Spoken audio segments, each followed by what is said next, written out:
Broadcasting live from Halifax, Nova Scotia, this is the Wrestlecentre podcast. Hey guys, it's Dave Boyce here from Wrestlecentre, and this is the new version of Wrestlecentre podcast, I guess you can call it, and I guess a little bit of year in review. I'm Dave Boyce, as I said, along with Parsons Cody. Hello, hey, guys. And Wrestlecentre's own Paul Butley. Did I say that right? I probably screwed that up. Oh, you said it right. I'm sure you didn't spell it right, but you said it right. He is the backstage interviewer, and also this week on Voltage, the color. I channeled my inner Mike Adamley and did my best to call those two matches this week, so I hope the fans enjoyed that. I think you did a great job. Thanks, Dave. Of course, Justin, everyone knows him, seen him on Voltage as well. Student of WILDMAN Academy. And recent victim of getting choked out by Brody Steele. Brody Steele. How was that? Well, that was my first ever time in the ring.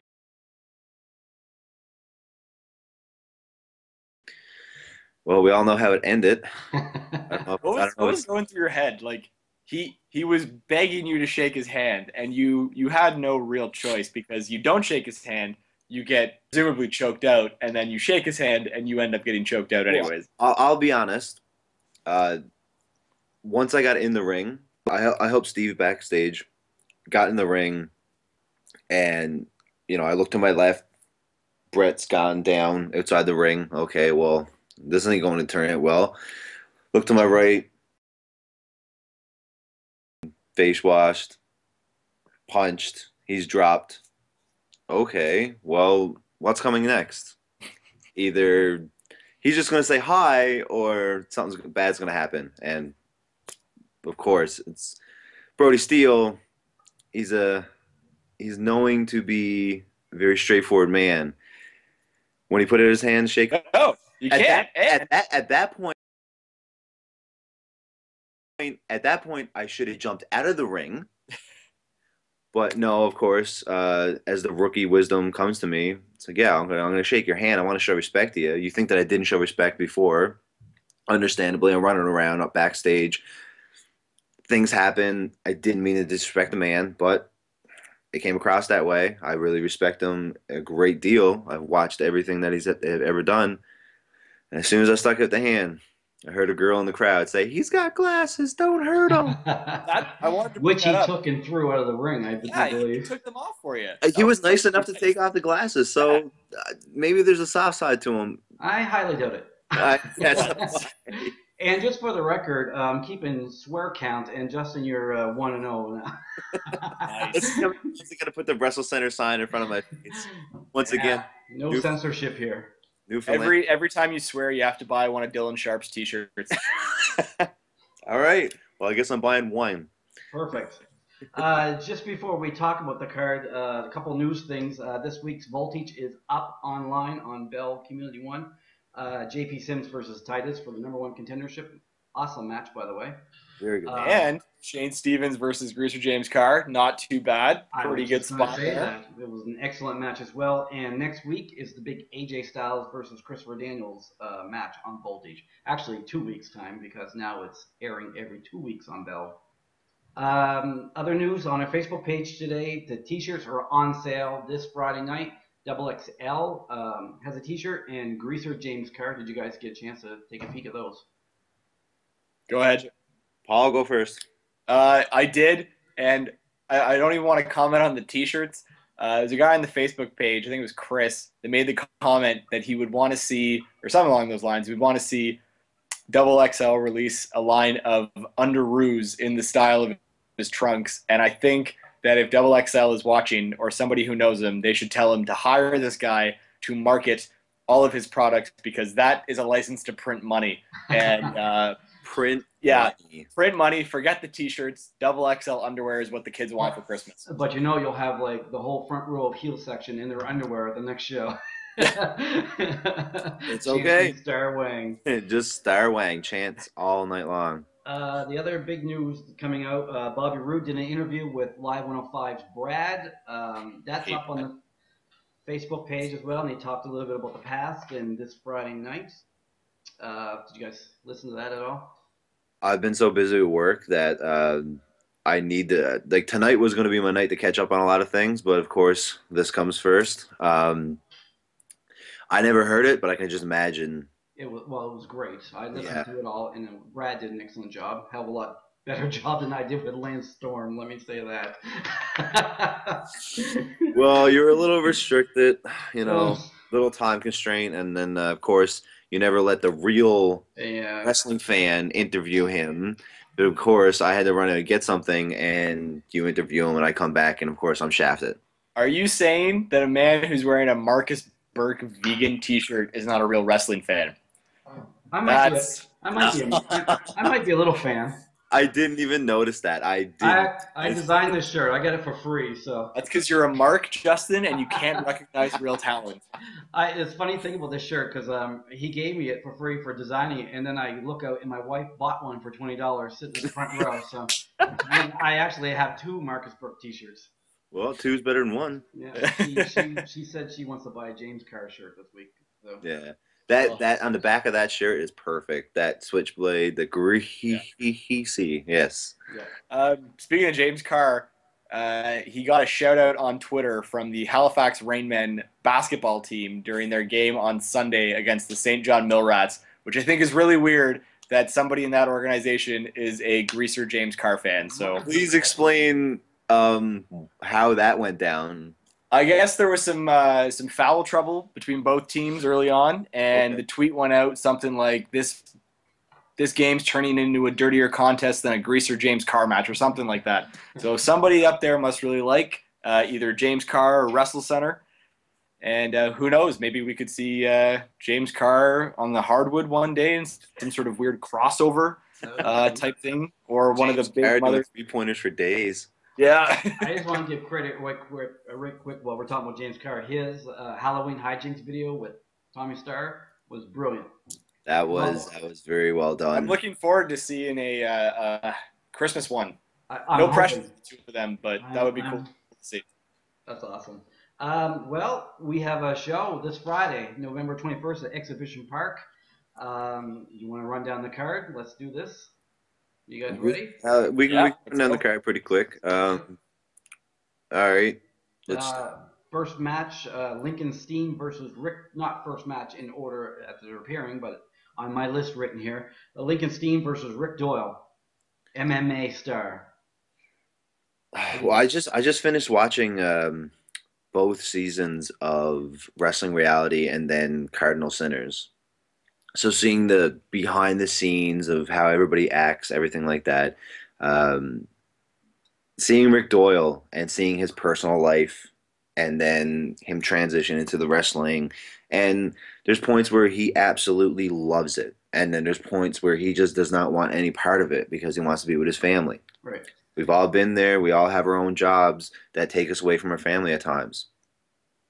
But just seeing both sides of him, and I don't know him personally on a personal level, but just seeing both sides of it on that, it made me respect him a lot more. Yeah. He's an intense individual. He's a very intense individual, very intense. And then, well, Lincoln Steen came out last show, and he got a huge pop. Yeah. And the fans knew exactly who he was, loved it. Everything was good. So we've got a guy that's been with Wrestlecentre for a couple shows. And there goes Sean. This will be the first time, folks. I'm telling you right now. It's not the last that we lose Sean. There we go. Sean once. That's one time. Paul, by the way, not Sean. Yes. Paul. He looks like my friend Sean. Yeah, I think they're cousins. So we've got Rick, and he does an amazing job in the ring, and he comes in and he has a presence about himself. He doesn't just go in the ring. When he gets in there, he commands respect. Yeah. I give it to him fully. Lincoln Steen's been around as well. They worked with each other on Wrestling Reality. I'm not sure about the Cardinal Sinners, but they've known each other. Yeah. So now they've wrestled alongside each other, but now it's going to come full circle. And now they never face each other, right? Before. Yeah, they're gonna face each other now. So now it's going to be interesting to see how this really handles it. And the last show, Rick Doyle thanks to James CARR, had a bottle of liquor smashed over his head in the first blood match. So I'm sure he's not the happiest cat coming back to Wrestlecentre. Yeah, I certainly wouldn't want to cross his path. I really wouldn't. Just thinking the anger that's going to come out of this man is definitely something. Yeah. Whoever steps in front of him is definitely going to get taken down. We are patiently waiting for Paul to come back with us. He should have just came over to your place, and then he could just sat beside you. Just sat next to me. I got a good internet connection. We're good to go. We kind of did a dry run of this last night, and he must have popped off a few times. Yeah. I lost count, so we'll go on to the next match without him. Hopefully he'll be with us any moment. Tommy STARR versus the newcomer, Big Daddy Cooper. I don't know anything about this individual, but I'm sure you have traveled to New Brunswick. He wrestles in New Brunswick, I believe. Yep. Under different aliases, of course, but I've seen him wrestle a couple times, and for a man that size and that stature, he's a big boy. He is a big boy, but he has the ring psychology down to a pat. He knows what he has to do with anybody different. It could have been, the smallest guy in the card or the biggest guy in the card. He knows exactly what he needs to do with that person. So I know Tommy's on a mean streak lately, and it definitely sucks. Welcome back, Paul. Welcome back, Paul. Yeah, every time that I get disconnected from the show, the viewer has to take a shot because my internet connection sucks. We already explained that you may leave a few times. Yeah. What did I miss? Where are we at? We're actually moved on. Sorry, we were talking about Tommy STARR and Big Daddy Cooper. Okay. Justin knows a little bit about Cooper. Yes, I was saying I've seen Cooper wrestle a couple times in New Brunswick, down here. Like I said, he knows what he needs to do, especially against different people, like different size people. He knows exactly what he needs to do, and for him to come in, it's not the fact of what's going to happen or what he's going to do to determine the match. It's Tommy's intensity level right now. Yeah. Tommy has been on a mean streak lately, and for his own personal reasons. We won't get into it, but why or what is he going to do to Big Daddy Cooper? This is different. This is different now. He's gone up against Colt Cabana, not gone up against him, but he's interfered, and we've all seen what happened there. He's been calling out Colt Cabana now. He's been calling him out, waiting for Colt Cabana to get there. We've seen how he's wrestled other people on the card. But now you've got a big man coming in. Yeah. Making his debut, so he wants to make a big splash. So, literally. He wants to make a big splash. I'll tell you exactly what he's going to do to Big Daddy Cooper, and that's nothing. Straight up. He's a bigger guy than Tommy STARR. And, yeah, Tommy STARR has been able to hit that, it's called the Tommy Bomb, on some big dudes. Colt Cabana, Lincoln Steen. Very impressive. He's not hitting that on Big Daddy Cooper. I don't care how strong the guy is, and Tommy STARR is a strong man. Yes, he's not getting him up, and he's not hitting that move. So unless Tommy can figure out something else in his repertoire to use on Big Daddy Cooper, I see this intensity fizzling out in the later stages of the match, and Cooper maybe making that splash that Dave alluded to and getting a big win in his Wrestlecentre debut. Well, Tommy STARR, moonsault, shooting star press. Do you see a space theme going on here? Do you think we can happen? I'm telling you right now, Tommy STARR has James CARR. Is he going to get involved? Oh, there we go. We forgot about that factor. The two of them away. Big Daddy Cooper, I'm sure. Maybe one of our officials will kick James CARR out of the match before anything actually happens. I'm excited to see this match because I've heard a lot of things about Cooper, and I've never personally seen him in the ring, so... You think the first time, I'll be honest, the first time I seen him, I was like, okay, well, not much to be seen here, and no disrespect to him, but once he started wrestling, me and Paul were at the show. First time we seen him. I don't remember this. Dartmouth. You were drunk. Probably. Yeah. You were on the phone buying tickets First for time we've seen Wrestlecentre. him. First time we've seen I him. was And I was tweeting that I demanded XXL underoos, I think, for that show. So Speaking of No. tweeting and Lincoln Steen has been tweeting like crazy. God love him. he gave me a He follow. makes my job easy because, of course, The hashtag Steenager. So now I can start pestering him with marketing ideas like Steenagers from Mars on a T-shirt or Steenage Anarchists. You know, like man. I really fell off on this Twitter thing. I really got to get into this. I love Twitter. Christopher Daniels and Bobby Roode today tweeted back and forth about this show on Friday, which then everyone that followed them retweeted in favor. So my Twitter was, every time I turn it on, I have 20 notifications. And so Dave's Mr. Popular all of a sudden. has nothing to do with me. He is, man. He's been on TV, like other than Voltage. He's on Hayden. Getting back, we mentioned James CARR, huge match. I think, to me, match of the night possibility. Greaser James CARR versus Double XL. The fans seem pretty pumped about this match. What do you guys think? Can I jump in very quick? Yeah. Okay. I seen both of these guys over the weekend. Steve is pumped. Double XL is ready to go as always, but he told me one thing. He's going to get in the ring. He's going to do what he always does, and he's going to steal the show. But then bumped into James, and he said, well, he thinks he's going to steal the show. No, I'm going to steal the show. He's like, I always steal the show. I'm going to do what I want to do.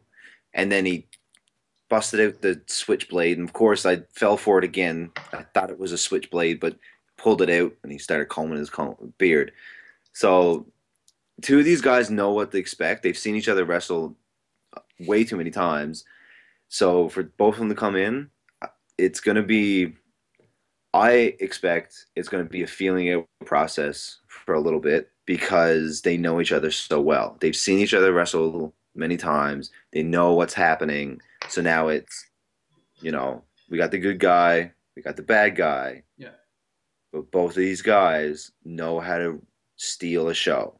And anybody who watches Voltage knows there's a lot of back and forth been going on between the two. Very much so. Like I said, the fans seem to be calling this match the night before it even happens, so they're pretty excited about it. I mean, they're two of the most popular wrestlers at Wrestlecentre. And to have them one-on-one, I believe it's only happened once a few years ago in Truro. But I wasn't here for that. As far as Wrestlecentre, they had the tag match. But yeah, this is. But, Steve's got a lot of animosity coming in because look what James and Tommy did to Nick. And it's safe to say whoever does win will move up that ladder. And it's at that point. It's at that point where someone's got to do something to get up there. They're kind of parallel as the careers are right now. I think you could probably put money on this being an unofficial #1 contender shot for the IHWC title. Yeah, I can see that. Yeah, Riddick Stone, I think, pretty much laid claim to the #1 contender for Christopher Daniels right now. And I don't know about you guys. I wouldn't argue with Riddick. He wants it. Yeah, it's fine. He took that. He can have it. Yeah. But, getting just back that match real quick. I'm going to say Double XL gets the win on this one. You're doing a prediction. Yeah, I'm gonna call Lincoln Steen. I'm calling Big Daddy Cooper and Double XL. Wow, there you go. We're doing predictions already. Well, I don't know. we're going to save that for the end of it. I think we lost Sean again, or Paul. Well, he's rethinking his predictions very deeply. Very deeply. I think we lost. I got cut off. There he is. There he is. Back in. Hey. A personal little story with me and Double XL. I don't know if anybody knows, but whenever I introduce him into the ring, he circles me very closely because it's his running gag that he tries to make me laugh. So watch for that Friday. I'm sure he'll try it again. So far, he hasn't succeeded.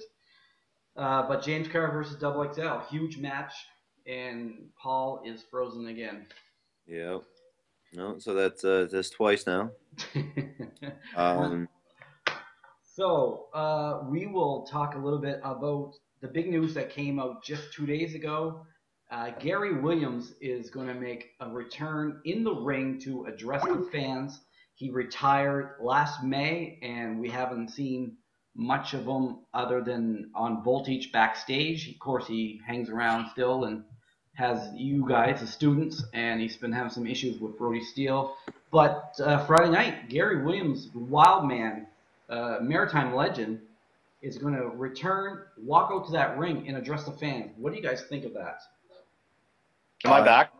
You are Yeah, back. You're back. And we are talking about the return of Wild Man Gary Williams coming out to the ring Friday night to address the fans. Justin, you go ahead. You've got a little bit Okay. better of a relationship with Gary as a student, so. Okay. I respect this man. I respected him before I even started training, of course, because you know exactly what he's done, where he's been, exactly everything. I've become a lot closer with Gary over the past few months, especially when I started training in June. We tend to like each other. We have a lot of the same taste in music, stuff like that. So that really helped us bond. But he came to me afterwards. He found out what happened with me and Brody. And he wasn't at the show that night, and it sucked, because I didn't really have anything to vent to or anything like that. But I've talked to him afterwards, and he's given me a lot of good pointers, and he's always been there for when I think that something isn't working out in training or I should be doing better at something or anything like that. He hauls me alongside, and he talks to me and sets me straight and puts the wisdom on me that, of course, he's doing for 20 odd years. That Does that happen a lot? Does he have to kind of correct you a lot in training? Are you constantly screwing up? Is that what you're telling us? no, That's what I got too. no, I get frustrated in training. I like to think that during training, I like to move along smoothly because Gary doesn't have to tell me the correct stuff. But there's times where I get frustrated at myself because I think that I should be doing something better, and he hauls me alongside and he says, you've been doing this for 2 months. You know what I mean? You don't need to worry about certain stuff at 2 months. So there's points where it's just a person in me that I won't say I'm a perfectionist, because if you came around my apartment, you'd definitely know I wasn't. Yeah, you got that rag behind you on your curtain. Oh, I set you up for that one. Clean up that mess, will you? Set you up for that one. I'm not a perfectionist, but I like to perform at the best of my capabilities, and I know if I can do a certain move or a certain set or anything like that, that I should be able to do it right off the bat. It doesn't happen that way, especially in the ring. Anybody who thinks that they can get in the ring and jump around and do these moves are completely mistaken. I'm telling you right now, I climb in and out of that ring 14, 15 times a night, and I'm sore the next day. I couldn't imagine what these guys are, getting slammed. Well, the first weekend, all we did was learn how to fall, and I couldn't move on Monday. No. I don't know about Paul. Shh, kayfabe. Kayfabe. Well, I have a total respect for the boys. Like I said, I'm like a big baby. I get home, I was like, oh my god, I can't walk too much. It's not a good feeling. It's not a good feeling until you learn how to do it safely. How you learn how to do it properly. Yeah. That's how it is. You're not gonna just jump in the ring and jump up in the air and fall down and be like, oh, that's not too bad. Yeah. It's never gonna happen. Gary Williams, of course, will probably, I'm thinking, address Brody Steele. Maybe not. I could be wrong. We'll see Friday night, but I'm quite interested in hearing what he has to say. I'm calling it right now. Gary Williams going over with that crowd. Oh. Prediction. Lock it in. Pretty safe. You're pretty safe there. And also, deep down inside, the fan of me, knowing that Gary Williams is going to be there and Bobby Roode. I'm hoping. Right. I used to go to the REW shows way back when, and I was a big Cardinal Sinners fan, so. We already heard the chants. You know you're going to hear it. You know you're going to hear it. So it needs to happen. Yeah. Huge tag team match happening. heel faction. The IFWA heavyweight champion Christopher Daniels and Matt Bullen are going to take on Mr. Energy, Julian Young, and huge Riddick Stone. I love tag teams. Tag team matches. I can't wait. I'm really excited to see when Julian Young and Christopher Daniels get in the ring. That's what I can't wait to see these two go. Oh, that's a good point. That is a very good point. To see those guys go at it is definitely going to be interesting. But then you've got to add in the big boys, right? You got to add in these big guys that it's going to Bullen change. is so agile for a big man.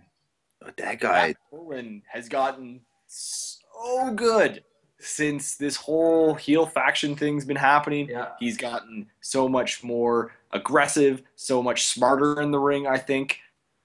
You can really see a lot of progression from that first show back in March, and I think a lot of people forget about him in heel faction. They just kind of see him as the brute muscle that doesn't really do much. Yeah. And I think a lot of people are going to be unpleasantly surprised, if that's a word, when he gets into the ring on Friday night. I think he's going to do some damage. So I completely agree. From seeing Matt from the first show, and not taking away from that first show, he did awesome. But how he progressed from there, and maybe it was Daniels teaching him things, maybe it was just Titus teaching him things. Could have been any factor, but just the way he progressed and the way he's on the mic now and the way he's in the ring and everything that Matt does now is very critiqued, and he knows what he's doing in there. Yeah. And then you got Riddick Stone. Massive man. This guy, did you So see what talented. did you see what he did to Matt's friend? Like the first show, second show? Oh, Jackson Fury, yeah. Yeah. He hasn't been the same since. No, he hasn't been the same since. Like And his whole matches with Kilgrave. I mean, great matches, but Riddick Stone is the number one contender for a reason. it was all Riddick. Yeah. Like, I'll be honest, seeing Kilgrave backstage kind of scared me a couple times. Kind of freaked me out. I'd cut around a corner and he'd be there, and I would just, what do you? And I'd walk away. Like I couldn't stand around him. I've never announced his name. Music hits, I'm out of the ring. Oh, I don't blame you. Do not be in that ring. You're hiding behind Madison Miles at the announce table. Doing a selfie. But you see Riddick backstage, and you don't go and talk to him, but he's a human being. But at the same time, this man is just massive. Like, I'm 6'2", 230 pounds. I walk by him, I feel so small. Yeah, you're dwarfed. Yeah, I feel so dwarfed around this guy. And the other wild card about this match is, of course, I'm sure heel faction's Tyler will have his fingers involved in this somehow, whether he's ringside or, Tyler. Yeah, There's a reason why he's in heel faction. He manages heel faction. He produces Wrestlecentre. He's on commentary sometimes. I mean, the jack of all trades, really. Yeah. Can't say enough good things about that guy. Yeah. Watch it. He's your boss. Yeah, that's right. All right, we got main event. We got two more matches. I'm going to leave. That's right. I'm going to leave the Burke Stevens match to last because I believe we're going to have Shane Stevens as a guest momentarily. So we'll save that match to last. So let's talk about the main event. TNA World Heavyweight Champion Bobby Roode is returning after, I believe, 7 years to Halifax, and he's taking on heel faction's Titus. Boys, take it away. What do you say? Paul, I'll start this one up. Been breaking kayfabe all night, man. Who are you? It's really hard. Well, let's stop for a second. Dave's going to have a hard time editing this one. Oh, there's no edit. This is one take. No edit, sorry. Let's do it. TNA World Champ. Promo Center was released today, and that was filmed last week, and I was very pro Bobby Roode then, and I still believe he will have the slight advantage going into the contest. but I'm starting to think more and more that this is Titus's time. I think Titus is ready to take that next step, and he does that by beating TNA champion Bobby Roode November 21st. How huge would that be? It's going to be big. That's going to catapult that guy. And he's got a great mentor in Christopher Daniels, so it's completely believable that'll happen. Yeah. And Christopher Daniels knows Bobby Roode inside now. Yeah. Yeah, they had some great wars in TNA, and they were also Daniels part of his wisdom to Titus. Yeah, they were also members of Ego in TNA. Yep. So Justin, what do you think? For once in my life, I think I'm going to agree with this gentleman wearing a San Diego hat. Next year, our year. At first, I thought Bobby was going to come in, and we all know he's the it factor. He is what he is, and we know that he's going to come in and be able to destroy people. But for some reason, Titus has been on a roll, and after seeing him, once again, I talked to him this weekend as well, and he is looking more jacked and more ready than I've seen him at other shows. Like he's not taking this one lightly, and that's being honest. I seen him and just looked at him and said, "What have you been doing?" Yeah. And I'm just getting ready because this is his time to shine, he would say. So I'm definitely really excited to see this match. I've watched both guys wrestle. Obviously, Titus on a local level, Bobby on an international level. It's not about that right now. It's not about international or local. It's about talent. And well, yeah. I'm going to reveal my age here because I remember years ago when Bobby Roode first started, I used to go watch, and he'd come up with the bleach blonde hair, and I used to tell my friends, this guy is going to go somewhere. And Dave, was that in black and white? I believe I'm not that old now. Come on, guys. But I'm telling you, I knew when you see someone with that raw talent, and here we are 7 or 8 years later, he's coming back a world champion from one of the two major companies. He's coming. He's bringing his belt. He's going to face Titus. Huge opportunity for Titus. I mean, if he beats the TNA world champ, I mean, the sky's the limit, right? Oh, for sure. For sure. That's just not no shadow of a doubt right there that if Titus can do that, and not saying he's not capable of it, it's definitely a big feat, but if he can do that, that opens up a lot of doors. And that's why # support the locals. I'm picking Titus. Main event of the evening. He's going to pull out the big win. He's going to surprise a lot of people. I think Titus has one of the best finishing maneuvers I've ever seen. That scares me. I watch it on Voltage, and I'll pause it and watch it in slow motion because it's beautiful. I love it. Can you imagine Bobby Roode getting hit by that? It definitely scares me. No, but I don't think Bobby Roode wants to be imagined or imagine himself getting hit by that. That's that's lights out. Yeah, it's lights out for sure. We got to talk about IHWC because I want to hear what Shane Stevens has to say. I was just going to get that. The IHWC title belt is up for grabs Friday night. Is he online? I'm going to check on 1 second here. We'll quickly announce the match. Shane Stevens is going to face the champion, Mr. Suave, Markus Burke. Oh. Markus Burke, of course, won the title in that classic ladder match a few months back against Julien Young. People are still talking about that match, but here he is defending his belt against Shane Stevens. I think it's going to be another possible show stealer match in the night. Easily. Yeah, that's the best thing about the Wrestlecentre product. Every match has the potential to steal that show. I agree. I'm going to quickly see if I can add Shane to this conversation, and hopefully we'll get a word with him. Yeah, I think he wanted to say some things. Okay, you guys talk amongst yourselves here for a second while I look for him. That's nobody needs to hear that. So who'd you say for Titus or not Titus? Doyle and Lincoln Steen there. What was your thoughts on that? I missed all of that. Mine? Yeah. Oh, I think, like I said, I've watched Doyle do his thing through the 2 seasons of Cardinal Sinners and Wrestling Reality, and seeing seen his aggressiveness, but then also Lincoln Steen he's got something about him.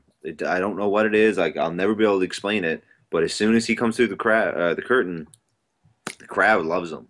Yeah, So man, the Steen hates him right away. But it's not about who loves you more, but at the same time, I'm gonna go with Steen. I got a chance to like interview Doyle and be in the ring for the some moments with him and James CARR, and the dude's a psychopath.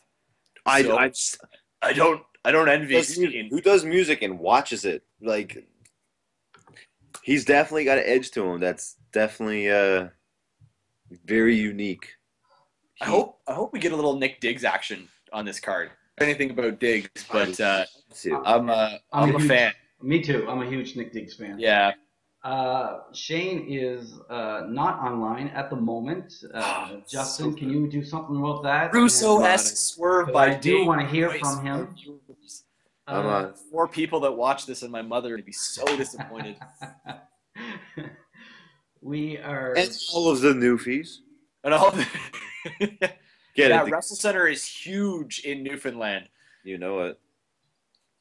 Again, while we're waiting to get Shane on, T-shirts on sale this Friday night. I want to plug our Twitter, Twitter/Wrestlecentre, our Facebook group page, which is always active, especially right after a show. It's insane with the fans coming on and telling us mostly positive reviews. Bobby Roode's interview is on our Facebook page right now. And I'm going to try to get Shane one more time here. You know what else is on the Facebook page right now? Is a new poster for the upcoming show with Dave Boyce on it. No, that's on the page. That's on my personal page. Oh, that's on your personal page. Was that? That made my day work. I bumped Double XL and James CARR off the poster. You guys go talk for a second? I'll be back in like 2 seconds. Yeah, sure. Oh, yeah, sure. I'm just patiently waiting to see if I can get Shane on here. Hopefully that's what Justin's going to go do. So while we're waiting, you already did your predictions. Let's talk a little bit quickly about past events. We're coming on the end of the year. I'm sure you have some favorite moments in the last year. We're talking about doing an end of the year special actually for Voltage, so we'll see. Yeah, I heard. See if that happens. The office, but yeah. So, but for now, Paul, top 3 best moments of Wrestlecentre in the last year. Oh, so hard. So many good memories. I think the one that pops into my mind immediately is first show, main event, Styles versus Sims, and probably because I was out in the crowd for that one. And it was great to see AJ Styles come to Halifax, wrestle live, and I thought JP was able to elevate his game and compete on a level worthy of main eventing with the former TNA and now former IWGP champion AJ Styles. Yeah, it was a great match. Thoroughly enjoyed it, and it's probably the first memory that kind of springs to mind is the launching point for Wrestlecentre, that main event. But other ones throughout. Why Tommy Y when he hit the Tommy Bomb on Colt Cabana during Cabana's match with Greaser James CARR. I was a little disappointed in Tommy about that, but I would learn to get even more disappointed in him as the year went on. He did some pretty despicable things.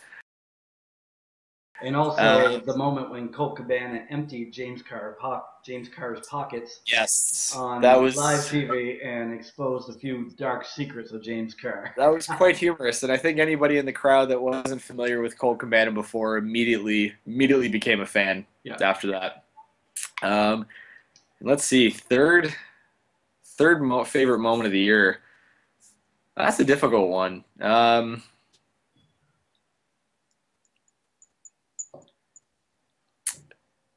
Yeah, I think finally Titus and JP getting their hands on each other in the ring, and as disappointed as I was how that match ended, it was still a pretty good contest, and it was good to see that issue kind of at least temporarily get resolved. I'm sure we have the feud between not only Titus and JP, but JP and Tyler. So more to come on that, but great match. It was a great match. It's actually on this week's episode of Voltage. So it is, and I did commentary for it. So exactly. And you did a hell of a job. Thanks. Thanks, my mom. So. Justin, while we're waiting to see if Shane gets online, he still is not. I've been hitting him up. We're just discussing the past year, Wrestlecentre, and some favorite moments of yours. I challenged Paul to give me 3. I'm going to challenge you the same. Top 3 moments of Wrestlecentre in the past year. For me? Yep. Number 1 has to be the ladder match. By far. Seeing that just perform to, in my eyes, perfection. Seeing what happened in that match and how it just built up and everything happened. I couldn't have asked for a better ladder match. I really couldn't have. Not just locally but internationally. That just the way everything worked out. Easily could have been on a pay-per-view. Easily. People around the world would have paid to watch that match, without a doubt. The second one. There's so many. There is so many. We talked about this earlier, and it's like eluding me right now. I don't know. We'll get back to the second one. I'm trying to think of it. I know we talked about this earlier, like throughout the week, what really stood out to me, because it's there, but we'll get to the third one. Okay. No pressure. No pressure. Like I said, I know the second one is it's right there. I'm feeling like a dummy right now. Was it getting choked out? Because I mean that clearly killed some brain cells. No, that's the third one. I know that's the third one because I'm not trying to be biased on that one, but the third one is Dude, don't have to worry about being biased. I plugged my commentary job as like my number 1 moment. Come on. It's fine. Okay, well the second one. We'll make that the second one. We had to come out and help Steve. Double XL got chokeslammed, and I'm not saying he needed help backstage, but I grabbed a couple of the guys and said, listen, we got to go and help him because it was very devastating. We ran out and we helped Steve backstage, and I got, me and Brett and Jordan got hauled to the ring, not physically, but verbally. Brody Steele tells you to get in the ring, you're going to get in the ring. That really stands out in my moment because that was the first time I ever stepped foot in a ring, and there's the crowd all around you. And first time ever being in the ring, Dave, you can talk about this, and Paul can talk about this. The first time you're in the ring, for me, I couldn't see past the first row. It's true. It was very not intimidating. It was just a lot of stuff at the same time. Yeah, I could see past the first row only because from like the second and third row, I could hear like some 15 and 16-year-old kids making fun of my tie. So I was trying to pinpoint who it was. We got some savages for fans, I tell you. Oh, the Wrestlecentre fans, they're very smart fans. They're not gonna lie to you. Yeah, they are. But no, especially the second moment for me was definitely everything that happened between Brett getting slapped and him rolling out of the ring, because that's not anything to joke about. Jordan getting punched, that was things happened there. Yeah. And then he told me to shake his hand, and I'll be honest, there was a split-second decision in my mind. I'm gonna jump out of the ring. I'm not gonna. I don't want to do this. Yeah. But you pay your dues and you pay respect, and he felt that I didn't pay respect to him, and I stuck out my hand and I put my hand out for him, and he hauled me in and choked me out. But He did take my glasses off before he slammed me. And I don't know what that was for. I think it was He's a nice guy. just as I stuck out my hand. Nice gesture. Well, just as I stuck out my hand, there was a female in the crowd saying, "Don't hurt him. He's too sweet. He has glasses." Well, I learned my mistake. I'll never get inside a ring again with glasses ever again. Or Brody Steele. That's probably another good life. Well, you know what? That That definitely makes sense too. If Brody Steele ever calls me out in the ring again, I'll be, no, I'm good. Good. Yeah. Smart. Oh, we lost Paul. Again? I think you're coming back. I still hear you. I just don't see you. That's probably for the best. I'll quickly go over my top three. Maybe you'll remember your third one as we go. I'm hoping. Yeah. Definitely, the moment of the year for me was AJ Styles walking out. When I believe it was the end of Christopher Daniels versus Lance Storm. Christopher Daniels beat Lance Storm. Music played, celebration, and all of a sudden, another man's music played, and out comes AJ Styles standing at the ramp. And if you watch back on Voltage, watch the front row of the fans. They're hugging each other. No, I remember being backstage, and Skype's all fucked up now too. Paul has sworn. We are 1-1. I gotta buy a Dylan shirt. We still hear you. I remember being backstage, and all of a sudden, this person walks in. You know, leather jacket on, hood up. No one knows who it is. There's a bunch of people backstage. Everyone's outside talking and everything like that, you know. And all of a sudden, it clicks in. But it doesn't click in as he's walking by. It's when the music hits. Yeah. And everyone is just like. Well, he had his hood up. Exactly. Say he walked in, he had his jacket on, and he had his hood up. That could have been anybody. Huge moment. You know, I've got a leather jacket with a hood. Not as nice as his, but I have a leather jacket with a hood. But he walked in, and nobody knew. Not a single soul knew. Yeah. And the music hit. And some of the fans kind of knew the music, and then it clicked in. And like you say, you look at that first row, and I think it's a guy who's got like a dirty blonde hair, and he loses his mind. Yeah. He realizes who's coming, and he breaks the curtain, and that's it. Like, that is. Yeah, it was. That's an amazing moment right there. It was. My second favorite moment was the IHWC tournament as a whole. I'm a huge fan of tournaments. I got excited when I learned about the tournament, and just watching it, of course, ending with the ladder match, which is, you know, possibly match of the year candidate. But the whole, all 8 guys, talented. Some of the matches were just phenomenal, and that's one of my. They knew what they were fighting for. They knew what they were fighting for. Yeah, like, it was great. And my third one, and I'm not sucking up to the fans for God's sake, but the birth of the streamers. Has taken off. The first time they threw them was for Colt Cabana. Yep. But now it's just a whole. It adds to the show. It's part of the show. It's just awesome. Fans are posting pictures of them buying streamers at the stores. It's just, I love it. I don't like cleaning it up, mind you. This is throwing the streamers for Shane Stevens because they color coordinate them. Yeah. Black and red, they do. Yeah, and when Double XL's birthday, they threw happy birthday streamers. The Wrestlecentre fans are the best.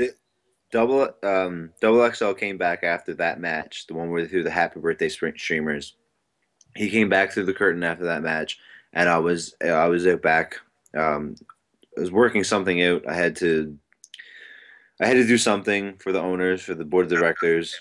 They were doing their thing. They asked me to do stuff, and Double XL grabbed me, and he's like, "Did you see what they did out there?" I was like, "I'm sorry, no, I never." Yeah. He said they threw happy birthday streamers, and he said the fact that they knew it was my birthday and they did that for the show, Double XL couldn't have been more appreciative. Yeah. At that moment, you know what I mean? Like, it's the small things, you know what I mean? Yeah. And this segues into the second moment for me will push the Brody moment back to third because it's biased for me. Don't let Brody hear you say that.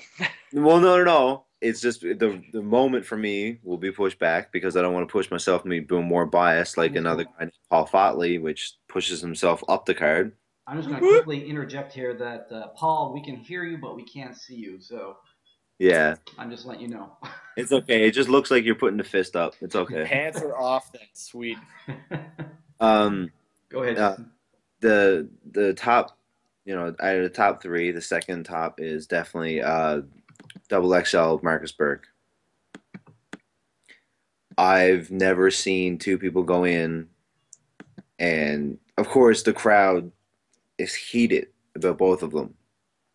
Good for one reason, bad for another. And when one person loses out of that match, but there's a definitive 1, 2, 3, but at the end, you feel like both of these guys came out on top. Yeah. That match was just, you go back and look at it, and there's nothing that you can really critique about it. Like, it was definitely a show stealer for that night, and if they ever face each other again, I will lay down money for it. Oh yeah. For a fact, yes, that's definitely up there in my top three. Getting back to the streamers, I remember talking backstage with AJ Styles, and he said, I wrestled at ROH and I wrestled New Japan. He said, but your fans are crazy. So the hats off to them. They're part of the show. Daniels and Colt said the same thing. Yep. They just said this exact same thing. They said, I've wrestled everywhere in the world, and they said your fans are the most, like, they're so into the show. Yeah. Like, they're a part of the show. Like, Very smart fans too. It's not Wrestlecentre, and then there's a bunch of people around. Like, the fans are like the third party of that show. I agree. It's like, you have your two people in the match, but the third person in that match is the fans. And some of the chants that they come up with. What about the ref? I sit at ringside. I have the best seat in the show. I get to sit there, and some of the chants that they come up with, the Hitler one comes to mind. JP Sims. This podcast is not approved. JP Sims gets razzed pretty hard by them. Some of the things they say. I just huge part of the show, and kudos to the fans. They're so smart.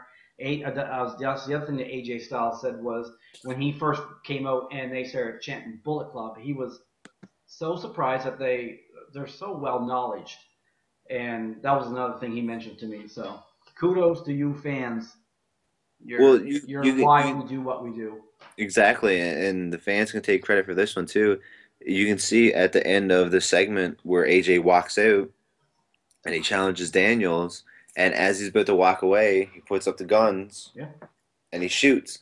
And the entire crowd, but definitely half the crowd, chanted Bullet Club. Yeah, great. Like, to hear that, our fans are definitely smart. Yeah. They know what they're doing. They know what wrestling is, and you gotta pay a lot of respect to them for that. Yeah.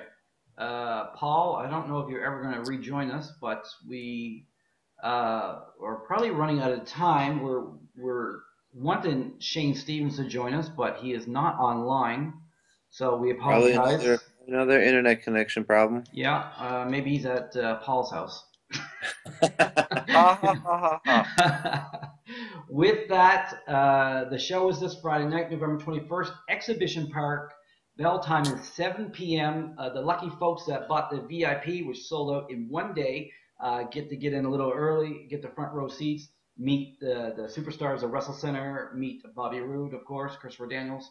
Those people are lucky. They're gonna have some good times. Yeah, they are. Doors open up 6:30 for the rest of the folks. Bell time 7 o'clock, and we will be off to the races.